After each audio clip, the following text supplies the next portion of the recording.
What's up, Lore Masters? Today we'll be talking about the Centaur Type Federation Starship. It's a ship that I do get regular requests for, but like so many other Starfleet ships, doesn't have a ton of information on it. Hell, I'm not even sure if the Centaur class ship is a Centaur class ship. I don't know that the Centaur class exists. We only know what has been seen and said in Deep Space Nine, and to my knowledge, in Alpha canon, the class is never given. Technically classed as a destroyer, the design of the Centaur type is different from what we see in general Starfleet designs. Memory Alpha, and other sites, states that the ship has a saucer section with a weapons pod immediately attached to it instead of a secondary engineering hull like on most designs. For my money, I can't be sure. I completely agree that the secondary hull looks like a weapons pod. However, it is possible that it is also the engineering bay, though that does seem kind of unlikely. And one of the reasons I wonder or think this is because general designs of Starfleet vessels has the warp core a lot closer to the warp nacelles than what we see in this specific ship class. From the original series to Deep Space Nine, usually the warp core is more towards the middle and heads out in a straight line before it goes into a 45-degree angle. That is obviously not the case here, though I don't know and I'm more than happy to accept that it is a weapons pod. The vessel boasts 9 phaser banks and 4 torpedo launchers, and, of course, it would also have its standard shields. Interestingly, I don't see a deflector on this ship either, which leads me to believe that it most likely would not have been used for long-distance operations and was more likely for defense or specific engagements when other ships were needed. When the vessel was brought into service, we can't be sure, but it was definitively active during the Dominion War. Per the Deep Space Nine technical manual, the ship has 315 commissioned and non-commissioned officers. It is 381 meters long, 320 meters wide, and 78 meters tall.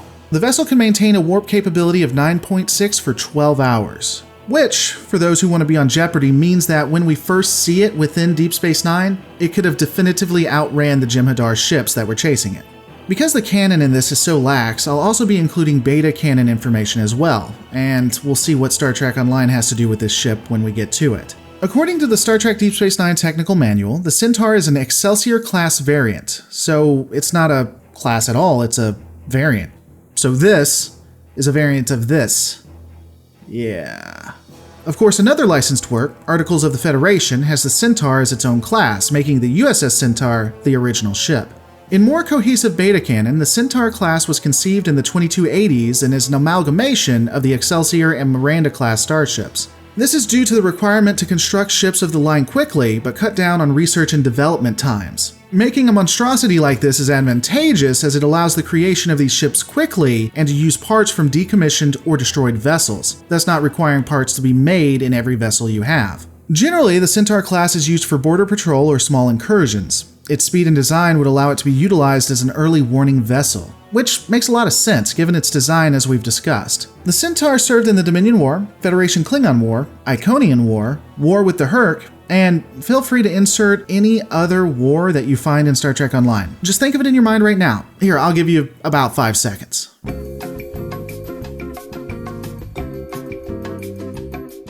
Alright, so now we know what wars it's been in. When looking at Star Trek Online further, the Terran Empire would be revived by Captain James O'Brien, utilizing Centaur-class ships that would be used to invade prime universe targets. Around 2410, the Centaur would have minor refits that would change the size of it to a Miranda-class vessel and have a crew of up to 200 officers. Star Trek Online allows for 6 different variants that have different impacts upon the shields and subsystems depending on which one you use. Going back to DS9 and the Alpha canon, the only ship we know for sure that was named of this class was the USS Centaur. Additionally, the Centaur would show up in DS9 3 times, and of course Enterprise once. Okay, this ship actually wasn't in Enterprise, I just said that because people get bent out of shape when they realize how many TNG and DS9 ships actually are in Enterprise and show up. But it wasn't, only DS9. The Centaur is a fun little ship, but as I stated, it's not really consistent with most Starfleet designs, but one that I wish that they would at least have expanded upon. But those are my thoughts. What are yours? Let me know in the comments below.